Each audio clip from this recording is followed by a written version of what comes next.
ধন্যবাদ আপনাকে কথা বলার সুযোগ করে দেওয়ার জন্য ধন্যবাদ। তো সর্বপ্রথমে আপনার কাছ থেকে একটি বিষয় জানতে চাচ্ছি। সেটা হলো যে আমরা জানতে পারতেছি বিভিন্ন মিডিয়ার সুবাদে যে আসলে আগামী 13 তারিখে আওয়ামী লীগের পক্ষ থেকে একটি সারা দেশব্যাপী শাটডাউন ঘোষণা করা হয়েছে এবং আমরা যতটুকু জানতে পারতেছি যে সেই দিনে আন্তর্জাতিক যে আমাদের ট্রাইব্যুনাল রয়েছে সেই ট্রাইব্যুনাল থেকে শেখ হাসিনার রায় ঘোষণা করার দিন রয়েছে।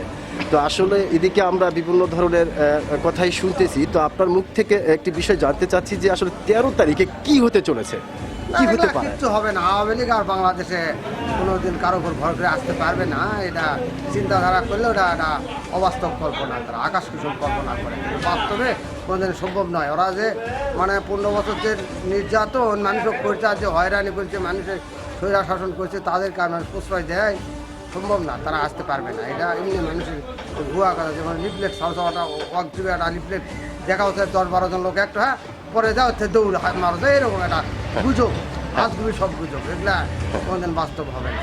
তার মানে আপনি যেটা বোঝাতে চাচ্ছেন যে আসলে 13 তারিখে তেমন কিছু না, কিছুই হবে হবে না। আসলে দেশের মানুষ মোটামুটি শান্তই থাকবে, মানুষের কোনো সমস্যা হবে না। হবে না। ওকে, ধন্যবাদ আপনাকে।